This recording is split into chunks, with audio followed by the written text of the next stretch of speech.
ನಮ್ಮೆಲ್ಲರ ಜನ್ಮ ಜನ್ಮಾಂತರಗಳ ಪಾಪಗಳ ಪ್ರತಿಫಲವಾಗಿ ಇವತ್ತು ನಾನಾ ವಿಧ ದುಃಖಗಳನ್ನು ನಾವು ಅನುಭವಿಸ್ತಾ ಇದ್ದೇವೆ. ರೋಗಗಳ ಮೂಲವನ್ನು ತಿಳಿದು ರೋಗಗಳನ್ನು ಪರಿಹಾರ ಮಾಡಿಕೊಳ್ಳುವ ಪ್ರಯತ್ನವನ್ನು ಬುದ್ಧಿವಂತರು ಮಾಡುವಂತೆ ನಮ್ಮೆಲ್ಲರ ದುಃಖಗಳ ಮೂಲ ಏನು ಅಂತ ಚೆನ್ನಾಗಿ ತಿಳಿದು ಅಂತಹ ಪಾಪಗಳನ್ನು ಕಳೆದುಕೊಳ್ಳುವ ಪ್ರಯತ್ನವನ್ನು ಮಾಡಿದರೆ ನಾವು ಬುದ್ಧಿವಂತರಾಗ್ತೇವೆ. ದೋಷಸ್ಯ ದೃಷ್ಟ್ವಾ ಗುರುಲಾಘವಂ ಯಥಾ ಭಿಷಕ್ ಚಿಕಿತ್ಸೇತ ರುಜಾಂ ನಿದಾನವಿತ್ ಎಂಬುದಾಗಿ ಶುಕಾಚಾರ್ಯರು ಪರೀಕ್ಷಿದ್ರಾಜರಿಗೆ ತಿಳಿಸ್ತಾರೆ. ಹೀಗಾಗಿ ನಮ್ಮೆಲ್ಲರ ದುಃಖಗಳ ಮೂಲ ನಾವೇ ಮಾಡಿದ ಜನ್ಮಾಂತರದ ಪಾಪಗಳು. ಇನ್ನೊಬ್ಬರ ಮೇಲೆ ನಾವು ಹಾಕ್ತೇವೆ, ಅವರಿಂದ ದುಃಖ ಆಯಿತು, ಇವರಿಂದ ಆಯಿತು ಅಂತ. ಸುಖಸ್ಯ ದುಃಖಸ್ಯ ನಕೋಪಿ ದಾತ ಪರೋ ದದಾತೀತಿ ಕುಬುದ್ಧಿರೇಷ ಅಹಂ ಕರೋಮೀತಿ ವೃಥಾಭಿಮಾನಃ ಸ್ವಕರ್ಮ ಸೂತ್ರಗ್ರಥಿತೋ ಹಿ ಲೋಕಃ.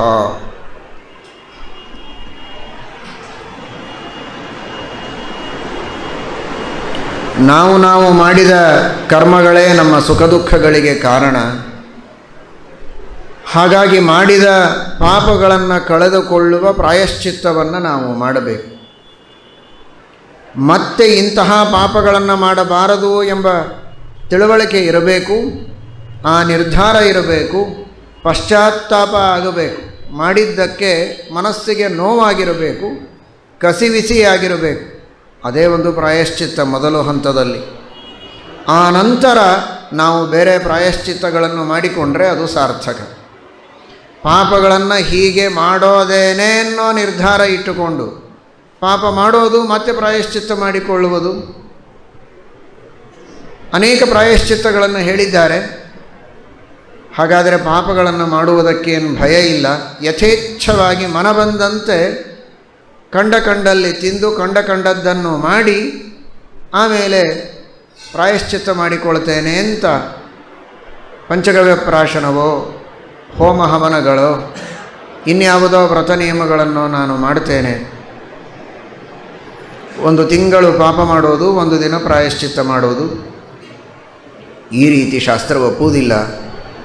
ಏನೋ ಒತ್ತಡಕ್ಕೆ ಮಣೆದು ಮಾಡಿದ ತಪ್ಪಿಗೆ ಮನ ಮಣಿದು ಅಹಂಕಾರ ಮುರಿದು ಭಗವಂತನ ಪಾದಗಳಿಗೆ ಎರಗಿ ಇನ್ನು ಮತ್ತೆ ಇಂತಹ ಪಾಪಗಳನ್ನು ಮಾಡುವುದಿಲ್ಲ ಅಂತ ಒಪ್ಪಿ ಮಾಡಿದ ತಪ್ಪಿಗೆ ಕ್ಷಮೆ ಕೇಳಿ ಪ್ರಾಯಶ್ಚಿತ್ತವನ್ನು ಮಾಡುವುದಕ್ಕೆ ಮುಂದಾದರೆ ಅಂತಹ ಪ್ರಾಯಶ್ಚಿತ್ತಕ್ಕೆ ಭಗವಂತ ಕೃಪಾದೃಷ್ಟಿಯಿಂದ ಮೆಚ್ಚಿ ನಮ್ಮ ಪಾಪಗಳನ್ನು ಪರಿಹಾರ ಮಾಡುತ್ತಾನೆ.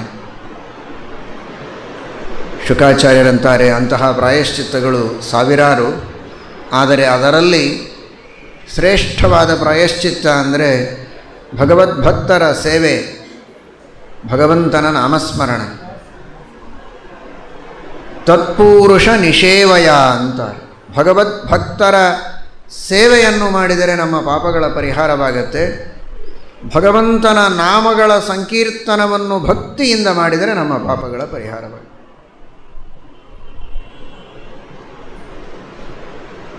ಭಾರಿ ಪ್ರಾಯಶ್ಚಿತ್ತಗಳಿವೆ.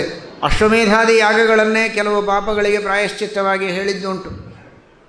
ಅಷ್ಟು ಕಠಿಣವಾದ ಪ್ರಾಯಶ್ಚಿತ್ತ ಒಂದು ಕಡೆಗೆ, ಅತೀ ಸುಲಭವಾದ ಪ್ರಾಯಶ್ಚಿತ್ತ ಇನ್ನೊಂದು ಕಡೆಗೆ. ಆದರೆ ವಿಚಿತ್ರ, ಅಷ್ಟು ಸುಲಭವಾದ ಪ್ರಾಯಶ್ಚಿತ್ತ ಅಂತ ಹೇಳಿದರೂ ನಮಗದನ್ನು ಮಾಡಲಿಕ್ಕಾಗೋದಿಲ್ಲ ಭಕ್ತಿಯಿಂದ. ಹರಿನಾಮ ಸಂಕೀರ್ತನ ಬಹಳ ಸುಲಭವಾದ ಪ್ರಾಯಶ್ಚಿತ್ತ, ಆದರೆ ಭಕ್ತಿಯಿಂದ ನಾಮ ಸಂಕೀರ್ತನ ಮಾಡೋದೇ ಕಷ್ಟ ಇದೆ. ಕಲೌ ನರಾಜನ್ ಜಗತಾಂ ಪರಂಗುರುಂ ತ್ರಿಲೋಕನಾಥಾನತ ಪಾದ ಪಂಕಜಂ ಪ್ರಾಯೇಣ ಮರ್ತ್ಯ ಭಗವಂತಮಚ್ಯುತಂ ಯಕ್ಷಂತಿ ಪಾಖಂಡ ವಿಭಿನ್ನ ಚೇತಸಃ. ಅದರಲ್ಲಿಯೂ ಕಲಿಯುಗದೊಳಗೆ ಹರಿನಾಮ ಸ್ಮರಣಕ್ಕೆ ಬಹಳ ಮಹತ್ವ ಕೊಟ್ಟಿದ್ದಾರೆ. ಆದರೆ ಅಷ್ಟು ಸುಲಭವಾದದ್ದನ್ನು ಮಾಡೋದಿಲ್ಲ ಮನುಷ್ಯ. ನಾಸ್ತಿಕನಾಗಿ ತಿರುಗುತ್ತಾನೆ. ಆಸ್ತಿಕನಾದರೂ ಮರೆತು ಹಾಳು ಹರಟೆಯಲ್ಲಿ ಕಾಲವನ್ನು ಕಳೀತಾನೆ. ಅಂತಹ ಹರಿನಾಮ ಸ್ಮರಣವನ್ನು ಮಾಡುವ ಯೋಗ ಬೆರಳೆಣಿಕೆಯ ಜನಕ್ಕೆ ಬರುತ್ತೆ. ಆದರೆ ಅದರಿಂದ ಕೋಟಿ ಕೋಟಿ ಪಾಪಗಳನ್ನು ಸುಲಭವಾಗಿ ತೊಳೆದು ಹಾಕಬಹುದು ಅಂತ ಶುಕಾಚಾರ್ಯರು ತಿಳಿಸ್ತಾರೆ. ಈ ಭಾಗವತದ ಸಂಪ್ರದಾಯ, ಭಾಗವತದ ಉಪದೇಶ ಇದು ಪರಂಪರೆಯಲ್ಲಿ ನಡೆದು ಬಂದಿದೆ. ಇವತ್ತು ಧರ್ಮಶಾಸ್ತ್ರದ ದೊಡ್ಡ ದೊಡ್ಡ ಗ್ರಂಥಗಳು ಪ್ರಾಯಶ್ಚಿತ್ತಕ್ಕೆ ದೊಡ್ಡ ದೊಡ್ಡ ವಿಭಾಗಗಳೇ ಇವೆ. ಪ್ರಾಯಶ್ಚಿತ್ತ ಖಂಡ ಅಂತ ಬಹಳ ದೊಡ್ಡದಿರುತ್ತೆ, ಯಾಕೆಂದರೆ ಪಾಪಗಳೇ ಬಹಳ ನಮ್ಮದು. ಹೀಗಾಗಿ ಅಂತಹ ಪಾಪಗಳ ಪ್ರಾಯಶ್ಚಿತ್ತವನ್ನು ತಿಳಿಸುವುದಕ್ಕೆ ಹೊರಟ ಧರ್ಮಶಾಸ್ತ್ರದ ವಿಭಾಗ ಬಹು ವಿಸ್ತೃತವಾದದ್ದುಂಟು. ಆದರೆ ಅಂತಹ ದೊಡ್ಡ ದೊಡ್ಡ ಧರ್ಮಶಾಸ್ತ್ರ ಗ್ರಂಥಗಳಲ್ಲಿಯೂ ಕೂಡ ಎಲ್ಲ ಪ್ರಾಯಶ್ಚಿತ್ತಗಳನ್ನು ಹೇಳಿ ಕೊನೆಗೆ ಕೃಷ್ಣಾನುಸ್ಮರಣಂ ಪರಂ ಅಂತಾರೆ. ಇದೆಲ್ಲ ಪ್ರಾಯಶ್ಚಿತ್ತಗಳನ್ನು ಹೇಳಿದ್ದು ಇಷ್ಟು ಹೊತ್ತು ನಾವು ನಿಜ. ಆದರೆ ಇದೆಲ್ಲಕ್ಕಿಂತ ಶ್ರೇಷ್ಠ ಪ್ರಾಯಶ್ಚಿತ್ತ ಅಂದರೆ ಶ್ರೀಹರಿಯ ಸ್ಮರಣೆ ಅಂತಾರೆ. ಕೆಲವು ಬರೀ ವಿಚಾರಗಳಾಗಿ ಶಾಸ್ತ್ರಗಳಲ್ಲಿ ಉಳಿದಿರುತ್ತೆ, ಪ್ರಕ್ರಿಯೆಯಲ್ಲಿ ಬಂದಿರೋದಿಲ್ಲ. ಆದರೆ ಇದು ಹಾಗಲ್ಲ, ಪ್ರಕ್ರಿಯೆಯಲ್ಲಿಯೂ ಉಂಟು. ಯಾಜ್ಞಿಕರ ಪ್ರಕ್ರಿಯೆಯಲ್ಲಿಯೂ ಉಂಟು. ಏನೇನೋ ಪ್ರಾಯಶ್ಚಿತ್ತಗಳನ್ನೆಲ್ಲ ಮಾಡ್ತಾರೆ, ಸ್ವರ ವರ್ಣಾದಿಗಳಲ್ಲಿ ದೋಷವಾದದ್ದಕ್ಕೆ ಪರಿಹಾರ ಆಗಲಿ ಅಂತ. ಕೊನೆಗೆ ಕೃಷ್ಣ ಕೃಷ್ಣ ಕೃಷ್ಣ ಅಂತ ಕೃಷ್ಣಾನುಸ್ಮರಣವನ್ನು ಮಾಡ್ತಾರೆ. ಕೇವಲ ಮಾಧ್ವರಲ್ಲ, ಯಲ್ಲಮತೀಯರು, ವೈದಿಕರೆಲ್ಲರೂ ಅಷ್ಟು ಭಕ್ತಿಯಿಂದ ಕೃಷ್ಣನ ಸ್ಮರಣೆಯನ್ನು ಮಾಡಿದರೆ ನಮ್ಮ ಪಾಪಗಳಿಗೆ ಪ್ರಾಯಶ್ಚಿತ್ತ ಅಂತನ್ನುವಂತಹ ಶಾಸ್ತ್ರೀಯ ಆದೇಶವನ್ನು, ಸಂದೇಶವನ್ನು, ಉಪದೇಶವನ್ನು ತಮ್ಮ ಹೃದ್ದೇಶದಲ್ಲಿ ಇಟ್ಟುಕೊಂಡು ಪರಿಪಾಲನೆ ಮಾಡುವಂತಹ ಒಂದು ಪರಿಪಾಟಿ ಇವತ್ತು ನಮ್ಮ ವೈದಿಕ ಪರಂಪರೆಯಲ್ಲಿ ಕಂಡುಬರುತ್ತೆ. ಆ ರೀತಿಯ ಒಂದು ದೊಡ್ಡ ಪ್ರಾಯಶ್ಚಿತ್ತ ಅದು ಶ್ರೀಹರಿಯ ಸ್ಮರಣೆ, ವಿಷ್ಣುವಿನ ಸ್ಮರಣೆ. ಇದನ್ನು ನಾವೆಲ್ಲ ಅತ್ಯಂತ ಅಭಿಮಾನದಿಂದಲೂ ತಿಳಿಯಬೇಕು. ಎಷ್ಟೋ ಕೋಟಿ ಕೋಟಿ ಕೋಟಿ ಅಲ್ಲ, ಅನಂತ ಜನ್ಮಗಳ ಪುಣ್ಯದಿಂದ ನಾವು ವೈಷ್ಣವರಾಗಿ ವಿಷ್ಣು ಭಕ್ತರಾಗಿ ಹುಟ್ಟಿದ್ದೇವಲ್ಲ, ಆ ವಿಷ್ಣುವಿನ ಸ್ಮರಣೆಯಿಂದಲೇ ಸಕಲ ಪಾಪಗಳ ಪರಿಹಾರ ಅನ್ನುವುದು ಸಕಲ ಶಾಸ್ತ್ರಗಳ ಒಕ್ಕೊರಳಿನ ಅಭಿಪ್ರಾಯ. ಅದರ ನೆರಳಿನಲ್ಲಿ ನಾವು ನೀವೆಲ್ಲ ಸಾಧನೆಯನ್ನು ಮಾಡಬೇಕಾಗಿದೆ. ಅಜಾಮಿಲನ ಉಪಾಖ್ಯಾನ ನಮಗೆ ಗೊತ್ತು. ಸಾಕಷ್ಟು ಪಾಪಗಳನ್ನು, ಏನೇನು ಪಾಪಗಳು ಇರಬಹುದೋ ಆ ಎಲ್ಲ ಪಾಪಗಳನ್ನು ಮಾಡಿದಂತಹ ಒಬ್ಬ ವ್ಯಕ್ತಿ ಕೊನೆಗೆ ನಾರಾಯಣ ಎಂಬ 4 ಅಕ್ಷರದ ಭಗವಂತನ ನಾಮವನ್ನು ಭಕ್ತಿಯಿಂದ ಉಚ್ಚಾರಣೆ ಮಾಡಿದ್ದಕ್ಕೆ ಎಲ್ಲ ಪಾಪಗಳಿಂದ ಮುಕ್ತನಾಗಿ ಶ್ರೇಷ್ಠವಾದ ಸದ್ಗತಿಯನ್ನು ಹೊಂದಿದ. ಬಂದ ಯಮದೂತರನ್ನು ಓಡಿಸಿ ವಿಷ್ಣುದೂತರು ಇವನನ್ನು ರಕ್ಷಣೆ ಮಾಡಿದರು ಅಂತ ನಾವು ಕೇಳ್ತೇವೆ. ಅವನು ಅಜಾಮಿಲ. ಅಜ ಅಂದರೆ ಪ್ರಕೃತಿ ಬಂಧದೊಳಗೆ ಸಿಲುಕಿ ಒದ್ದಾಡುವಂತಹ ಒಬ್ಬ ಜೀವನ ಪ್ರತಿನಿಧಿಯಾದ ಅಜಾಮಿಲ. ಅಂತಹ ಅಜಾಮಿಲ ನಾರಾಯಣನ ನಾಮದಿಂದ ಉದ್ಧಾರವನ್ನು ಪಡೆದ. ಅಂದರೆ ಇವತ್ತು ನಾವು ನೀವುಗಳೆಲ್ಲ ಆ ಭಗವಂತನ ನಾಮವನ್ನು ಭಕ್ತಿಯಿಂದ ಉಚ್ಚಾರಣೆ ಮಾಡಿದರೆ ನಮ್ಮ ಪಾಪಗಳನ್ನು ದೇವರು ಪರಿಹಾರ ಮಾಡಿ ನಮ್ಮನ್ನು ಉದ್ಧಾರ ಮಾಡುತ್ತಾನೆ ಎನ್ನುವುದರಲ್ಲಿ ಯಾವುದೇ ಸಂಶಯವಿಲ್ಲ ಅಂತ ಶಾಸ್ತ್ರದಲ್ಲಿ ತಿಳಿಸಿಕೊಟ್ಟಿದ್ದಾರೆ. ಅದರಲ್ಲಿಯೂ ವಿಷ್ಣು ಸಹಸ್ರನಾಮ ಬಹಳ ದೊಡ್ಡದು. ಭಾಗವತ, ಮಹಾಭಾರತ, ಭಗವದ್ಗೀತೆ ಅದರಲ್ಲಿಯೂ ವಿಶೇಷವಾಗಿ ಬೇಕಾದಷ್ಟಿವೆ. ಅವುಗಳ ಪಠಣದಿಂದ ನಾನಾ ರೀತಿಯ ಪಾಪಗಳ ಪರಿಹಾರ ಹೇಳಿದ್ದಾರೆ. ಅದನ್ನು ಅಧಿಕಾರಿಗಳು ಅವಶ್ಯವಾಗಿ ಮಾಡಲೇಬೇಕು.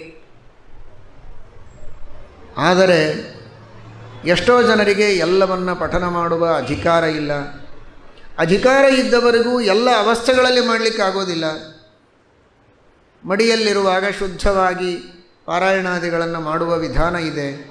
ಆದರೆ ಹರಿನಾಮ ಸಂಕೀರ್ತನ, ರಾಮ ಕೃಷ್ಣ ಗೋವಿಂದ ಅಂತ ಹೇಳುವುದಕ್ಕೆ ಮಡಿ ಬೇಕಾಗಿಲ್ಲ.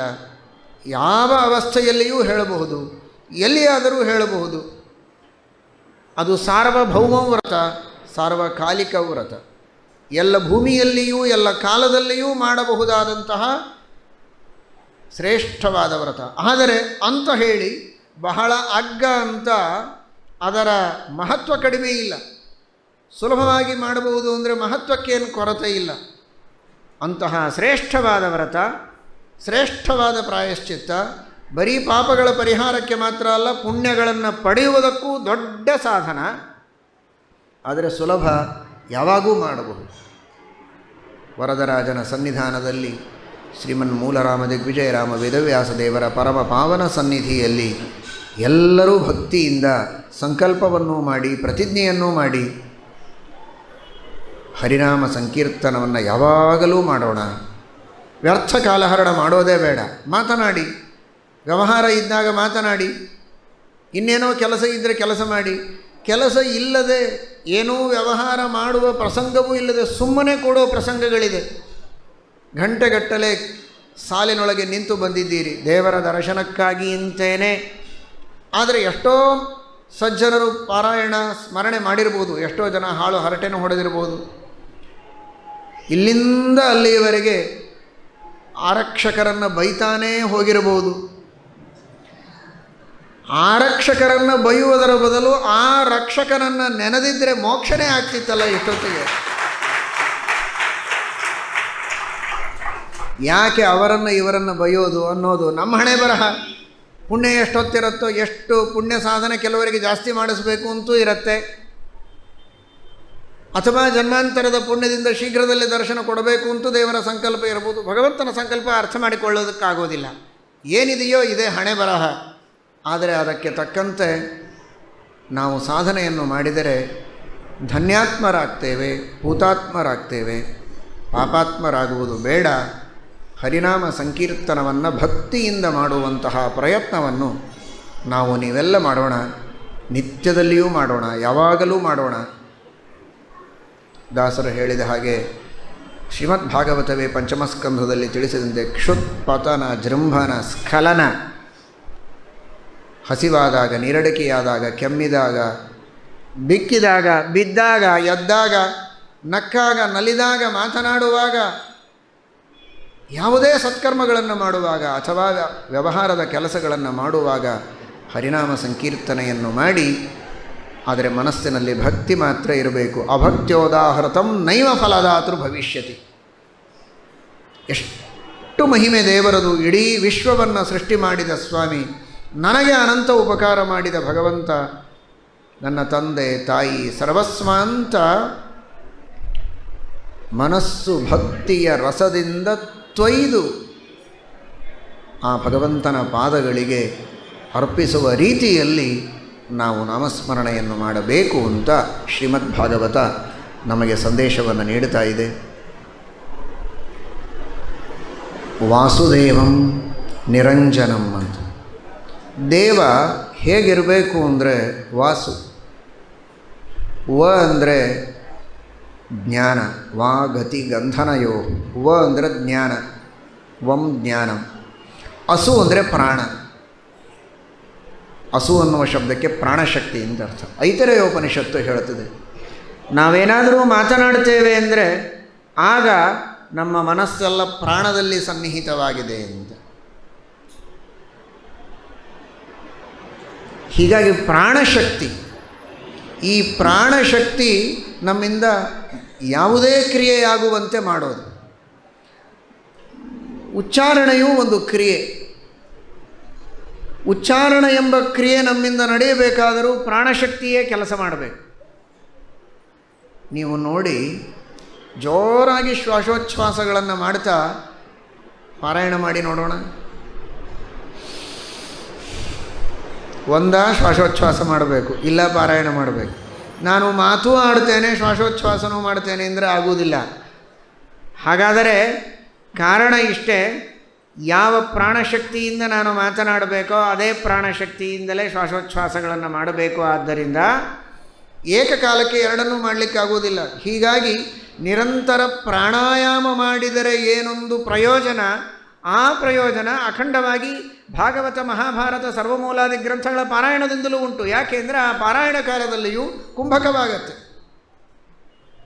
ಹೀಗಾಗಿ ಈ ಪ್ರಾಣಶಕ್ತಿ ಇದು ನಮ್ಮಿಂದ ಉಚ್ಚಾರಣೆಯ ಎಲ್ಲ ಕ್ರಿಯೆಗಳನ್ನು ಮಾಡಿಸ್ತದೆ. ಅದರಲ್ಲಿ ಉಚ್ಚಾರಣೆ ಎಂಬ ಕ್ರಿಯೆಯು ಪ್ರಾಣಶಕ್ತಿಯಿಂದ ಆಗುವುದು. ಹೀಗಾಗಿ ಭಗವಂತನ ನಾಮ ಎಲ್ಲಿರಬೇಕು? ನಮ್ಮ ಅನುಸಂಧಾನಕ್ಕೂ ಬರಬೇಕು, ನಮ್ಮ ಉಚ್ಚಾರಣೆಗೂ ಅದು ಸಿಗಬೇಕು. ಅಸು ನಮ್ಮ ಅನುಸಂಧಾನದಲ್ಲಿಯೂ ದೇವನಿರಬೇಕು, ಅಸು ನಮ್ಮ ಪ್ರಾಣಶಕ್ತಿಯಲ್ಲಿಯೂ ಉಚ್ಚಾರಣೆಯಲ್ಲಿಯೂ ದೇವನಿರಬೇಕು. ಅಂದರೆ ಭಕ್ತಿಪೂರ್ವಕವಾದ ಉಚ್ಚಾರಣೆಯನ್ನು ಭಗವಂತನ ನಾಮಗಳ ವಿಷಯದಲ್ಲಿ ನಾವು ಮಾಡಿದರೆ ಆಗ ನಮ್ಮ ಪಾಪಗಳ ಪರಿಹಾರವಾಗತ್ತೆ. ವಂಚ ಅಸುಶ್ಚ ವಾಸೂ ವಾಸ್ವೋಹ ದೇವ ಯೇಷಾಂತೆ ವಾಸುದೇವಾ. ಯಾರ ಜ್ಞಾನ, ಅನುಸಂಧಾನ ಹಾಗೂ ಉಚ್ಚಾರಣೆ ಎರಡರೊಳಗೂ ದೇವ ಇದ್ದಾನೆ, ದೇವರ ನಾಮಗಳಿವೆ, ಅವರು ವಾಸುದೇವರು. ಹೀಗೆ ವಾಸುದೇವರಾಗುವಂತೆ ಭಕ್ತರನ್ನು ಮಾಡುವುದು ಭಗವಂತನೇ. ವಾಸುದೇವಯತೀತಿ ವಾಸುದೇವ. ಮೊದಲು ತಾನೇ ಅವರ ಅನುಸಂಧಾನಕ್ಕೆ, ಅವರ ಉಚ್ಚಾರಣೆಗೆ ವಿಷಯನಾಗ್ತಾನೆ. ತನ್ನ ನಾಮ ಅವರ ಮುಖದಿಂದ ಬರುವಂತೆ ಮಾಡ್ತಾನೆ, ಅವರ ಮನದಲ್ಲಿ ಅನುಸಂಧಾನ ಬರುವಂತೆ ಮಾಡ್ತಾನೆ. ಮಾಡಿ ನಿರಂಜನಯತೀತಿ ನಿರಂಜನ. ಅವನ ಎಲ್ಲ ಪಾಪಗಳನ್ನು ಚೆನ್ನಾಗಿ ತೊಳೆದು ಅವನನ್ನು ಪಾಪಮುಕ್ತರನ್ನಾಗಿ ಮಾಡ್ತಾನೆ. ಆದ್ದರಿಂದ ವಾಸುದೇವಂ ನಿರಂಜನಂ. ತಾನೇ ತನ್ನ ನಾಮದ ಚಿಂತನ ಬರುವಂತೆ ಮಾಡಿ ನಮ್ಮ ಪಾಪಗಳನ್ನು ಕಳೆಯುವ ದೊರೆ ಆ ಭಗವಂತ. ಅಂತಹ ಭಗವಂತನ ಸ್ಮರಣೆಯನ್ನು ನಾವು ಚೆನ್ನಾಗಿ ಮಾಡಿ ನಮ್ಮ ಪಾಪಗಳನ್ನು ಕಳೆದುಕೊಳ್ಳಬೇಕು ಎಂಬ ಸಂದೇಶವನ್ನು ಶ್ರೀಮದ್ ಆಚಾರ್ಯರು ನಮಗೆಲ್ಲ ಕರುಣಿಸಿದ್ದಾರೆ. ನಾವು ನೀವೆಲ್ಲ ಬದುಕೋದೇ ನೀರಿನಿಂದ. ಅದಕ್ಕೆ ನೀರಿಗೆ ಇನ್ನೊಂದು ಹೆಸರು ಜೀವನ ಅಂತ. ಜೀವನಂ ಭುವನಂ ವನಂ. ನಮ್ಮ ಬದುಕು ನೀರಿನಿಂದ, ನಾವು ವಾಸ ಮಾಡೋದು ನೀರಿನಿಂದ. ಹೀಗಾಗಿ ವಸಂತಿ ಅನೇನ ಇತಿ ವಾಸು ಅಂದರೆ ನೀರು. ಆ ನೀರಿನೊಳಗಿನ ದೇವ ವಾಸುದೇವ ಅಂದರೆ ನಾರಾಯಣ. ನಾರ ಅಂದರೆ ನೀರು, ನಾರಾಯಣ ನೀರಿನೊಳಗಿನ ದೇವ. ಯಾವ ನಾರಾಯಣ ಎಂಬ ನಾಮವನ್ನು ಉಚ್ಚಾರಣೆ ಮಾಡಿ ಅಜಾಮಿಲ ನಿರಂಜನನಾದ ಆ ನಾರಾಯಣ ಎಂಬ ನಾಮದ ಅರ್ಥ, ವಾಸುದೇವ ಎಂಬ ಶಬ್ದದ ಅರ್ಥ ಎರಡೂ ಒಂದೇ. ಆ ವಾಸುದೇವನ ನಾಮವನ್ನು ನಾವು ಭಜಿಸಿದರೆ ನಮ್ಮ ಎಲ್ಲ ಪಾಪಗಳನ್ನು ದೇವರು ಪರಿಹಾರ ಮಾಡುತ್ತಾನೆ. ಸತ್ಯಪೂರ್ಣತೀರ್ಥ ಶ್ರೀಪಾದಂಗಳವರು ಇಲ್ಲಿ ವಿಶೇಷವಾಗಿ ತಪಸ್ಸು ಮಾಡಿದ್ದು. ಸತ್ಯಪೂರ್ಣತೀರ್ಥ ಶ್ರೀಪಾದಂಗಳವರೇ ಈ ಒಂದು ಶ್ರೀಕೃಷ್ಣನ, ಉಡುಪಿಯ ಶ್ರೀಕೃಷ್ಣನ ಪ್ರತಿಮೆಯನ್ನು ವಿಶೇಷವಾಗಿ ಪೂಜೆಯನ್ನು ಮಾಡಿ ಅದರ ಆರಾಧನೆಯನ್ನು ಮಾಡಿದ್ದು. ಪಕ್ಕದಲ್ಲಿ ಶ್ರೀಕೃಷ್ಣ ವೇಣುಗೋಪಾಲಕೃಷ್ಣ ರುಕ್ಮಿಣಿ ಸತ್ಯಭಾಮ ಸಮೇತನಾಗಿದ್ದಾನೆ. ತಂಜಾವೂರದ ಆಸ್ಥಾನದಲ್ಲಿ ಒಬ್ಬರು ಶ್ರೀಮದ್ಭಾಗವತದ ಪ್ರವಚನವನ್ನು ಮಾಡ್ತಾ ವೇದವ್ಯಾಸ ದೇವರಿಗೆ ಸಮ್ಮತವಾಗದ ರೀತಿಯಲ್ಲಿ ಭಾಗವತದ ಪ್ರವಚನವನ್ನು ಮಾಡಿದರೆ ಇದೇ ಶ್ರೀಕೃಷ್ಣ ತನ್ನ ಎರಡೂ ಕೈಗಳನ್ನು ಕಿವಿಗೆ ಮುಚ್ಚಿಕೊಳ್ತಾ ಇದ್ದಂತೆ. ಸಾಕಪ್ಪ, ನಿನ್ನ ಭಾಗವತ ಕೇಳಿದ್ದು, ಬರೆದವನೇ ನಾನು, ನನಗೇ ಸಮ್ಮತವಾಗದಂತೆ ನನ್ನ ಮನಸ್ಸಿಗೆ ವಿರುದ್ಧವಾಗಿ ನೀನು ಹೇಳ್ತೀಯಲ್ಲ, ಬೇಡ ನಿನ್ನ ಪ್ರವಚನ ಅಂತ. ಆಗ ಸತ್ಯಪೂರ್ಣತೀರ್ಥ ಶ್ರೀಪಾದಂಗಳವರು ಪೂರ್ವಾಶ್ರಮದಲ್ಲಿ ಉತ್ತಮ ವಿದ್ವಾಂಸರು. ಅವರು ಸತ್ಯಾಭಿನವರ ವಿಶೇಷ ಪ್ರೀತಿಗೆ ಪಾತ್ರರು. ಅವರು ಸಹಜವಾಗಿ ಯಾತ್ರೆಗೆ ಅಂತ ಅಲ್ಲಿ ಹೋದಾಗ ಈ ವಾರ್ತೆ ಕೇಳಿ ನನಗೂ ಒಂದು ಅವಕಾಶ ಕೊಡಿ ಅಂತ ಕೇಳಿದಾಗ ರಾಜರು ಅವಕಾಶ ಕೊಟ್ಟರು. ಶ್ರೀಮದ್ ಆನಂದತೀರ್ಥ ಭಗವತ್ಪಾದಾಚಾರ್ಯರ ಭಾಗವತ ತಾತ್ಪರ್ಯಕ್ಕೆ ವಿಜಯಧ್ವಜ ತೀರ್ಥರ ವ್ಯಾಖ್ಯಾನ, ಯಾದವಾರ್ಯರ ವ್ಯಾಖ್ಯಾನ, ಇವುಗಳಿಗೆ ಅನುಗುಣವಾಗಿ ಬಹಳ ಚೆನ್ನಾಗಿ ಪ್ರವಚನವನ್ನು ಮಾಡಿದರೆ ಕಿವಿ ಮೇಲೆ ಕೈ ಇಟ್ಟ ಕೃಷ್ಣ ಮತ್ತೆ ತೆಗೆದು ವೇಣುನಾದ ಮಾಡ್ತಾ ಆನಂದದಿಂದ ಸತ್ಯಪೂರ್ಣರ ಪ್ರವಚನಗಳನ್ನು ಕೇಳಿ ಅನುಗ್ರಹ ಮಾಡಿದ ಅಂತನ್ನುವ ಮಹಿಮೆ ಸತ್ಯಪೂರ್ಣತೀರ್ಥ ಶ್ರೀಪಾದಂಗಳವರ ಮಹಿಮೆ. ಅವರ ಮೃತ್ತಿಕಾ ವೃಂದಾವನವೂ ಇಲ್ಲಿದೆ. ಕೋಲ್ಪುರದಲ್ಲಿ ಅವರ ವೃಂದಾವನ. ಅಂತಹ ಮಹಾನುಭಾವರ ಒಂದು ವಿಶೇಷ ಸ್ಮರಣೆಯನ್ನು ನಾವು ಮಾಡಿ ಅವುಗಳ ದರ್ಶನದಿಂದ ನಮ್ಮ ಪಾಪಗಳನ್ನು ಕಳೆದುಕೊಳ್ಳಬೇಕು.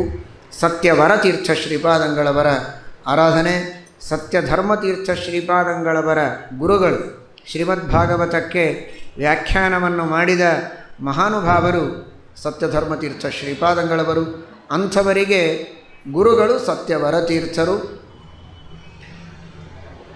ರಾಮದೇವರ ಪೆಟ್ಟಿಗೆಯ ಮೂಲರಾಮದೇವರ ಪೆಟ್ಟಿಗೆಯ ಕಳ್ಳತನವಾದ ಸಂದರ್ಭದಲ್ಲಿ 20 ದಿನಗಳವರೆಗೆ ಅಖಂಡ ಉಪವಾಸದಿಂದ ತಪಸ್ಸು ಮಾಡಿ ಮತ್ತೆ ಪುನಃ ನವರತ್ನ ಪುರುಷೋತ್ತಮಾಚಾರ್ಯರಿಗೆ ಆ ಪೆಟ್ಟಿಗೆ ಸಿಕ್ಕಿದೆ.